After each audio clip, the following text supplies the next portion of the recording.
Assalamualaikum warahmatullahi wabarakatuh. Di sini kami dari kelompok 3 ingin mempresentasikan hasil kromosom DNA kami. Pertama-tama, Perkenalkan, nama saya Naila Zulfa. nama saya Nisha Fazira Madani, nama saya Najwa Adia Putri, nama saya Nadia Putri. Pertama-tama aku akan ngejelasin pengertian dari DNA terlebih dahulu ya, sebelum ngejelasin tentang komponen-komponennya. Jadi DNA atau biasa disebut juga dengan asam deoksiribonukleat adalah molekul yang membawa informasi genetik untuk perkembangan, pertumbuhan, dan juga reproduksi suatu organisme sel. DNA merupakan cetak biru utama bagi kehidupan dan diwariskan dari satu generasi ke generasi yang berikutnya. Lalu selanjutnya aku akan membahas tentang komponen-komponen dari model DNA.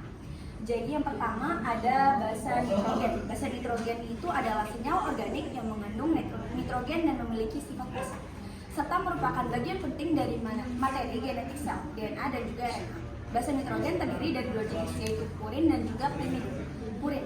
Basa nitrogen yang memiliki dua cincin, contohnya adalah adenin dan juga guanin, yang itu yang ada merah dan juga yang putih. Lalu ada pyrimidin.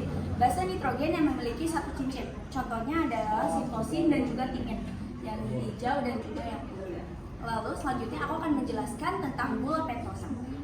Gula pentosa itu yang merah ini. Maaf.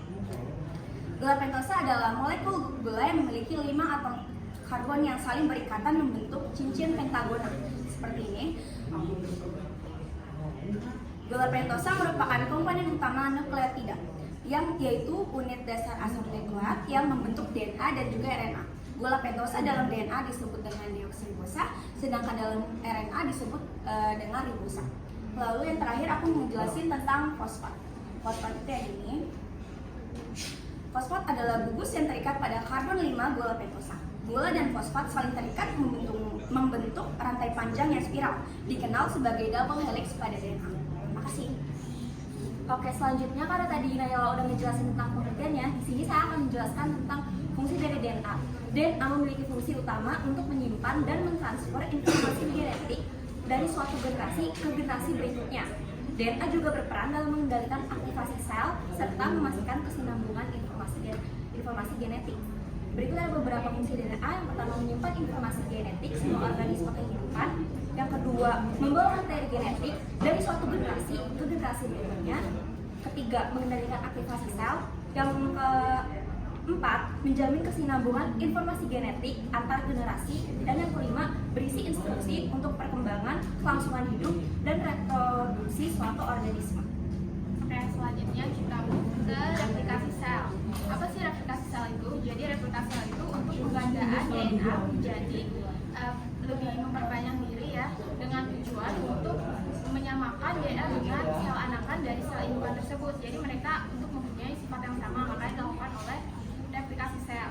Nah, di sini pertama-tama kita menggunakan metode semi konservatif, di mana DNA satu polimerase DNA ini akan yang pertama, enzim helikase ini akan memutus ikatan hidrogen di antara kedua DNA tersebut menjadi satu polimerase, jadi dua upaya DNA seperti ini ya. Kemudian dari sini akan dibentuk masing-masing satu upaya pelengkap ya. Kemudian upaya pelengkap ini dihubungkan oleh RNA polimerase nukleotidanya ya. Nukleotida dari adenin itu dihubungkan dengan timin, kemudian guanin dengan sitosin seperti itu. Kemudian rantai-rantai dari nukleotida ini dihubungkan dengan DNA polimerase. Jadi upayanya ini menjadi panjang. Kemudian ketika pembelahan proses dari hidrogen ini itu kan kadang menyebabkan rantainya terputus-putus atau disebut dengan fragmen Ozaki. Nah, fragmen Ozaki ini dibentuk atau diperbaiki oleh DNA ligase yang mana menjadikannya DNA utuh. Yang satu yaitu DNA yang lama, yang kemudian yang satu lagi DNA yang baru. Jadi semi konservatif ini dari dua gabungan DNA lama dan DNA baru seperti itu. Terima kasih. Sini saya ingin menjelaskan tentang sintesa protein, yaitu transkripsi dan translasi. Yang pertama, DNA membentuk RNAD untuk membawa kode-kode pembentukan protein berdasarkan pada urutan basa nitrogennya. Yang kedua, RNAD meninggalkan nukleus menuju ke sitoplasma dan berikatan dengan subunit kecil ribosom.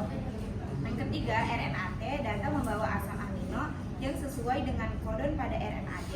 Antikodon RNAT selanjutnya berpasangan dengan kodon dari RNAD. Subunit besar dan kecil ribosom bergabung, tRNA berikatan dengan subunit besar ribosom.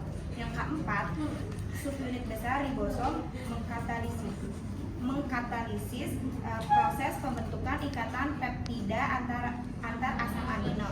Asam amino yang dibuat oleh molekul tRNA. Yang kelima, pada saat asam amino baru bergabung dengan asam amino yang sudah ada sebelumnya, tRNA melepaskan diri dari subunit besar ribosom dan akan diiringkan oleh tRNA berikutnya. Yang keenam, asam-asam amino akan berderet-deret dalam urutan yang sesuai dengan kode sampai kode stop. Pada akhir proses ini, tRNA akan protein yang selesai terbentuk meninggalkan ribosom.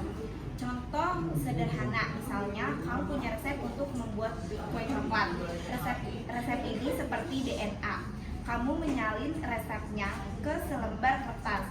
Kemudian kamu mengikuti resep itu untuk membuat kue coklat. Nah, jadi seperti itu presentasi kami dari representasi DNA modul semi konservatif. Apakah ada yang ingin ditanyakan? Dan terima kasih. Nah, baik.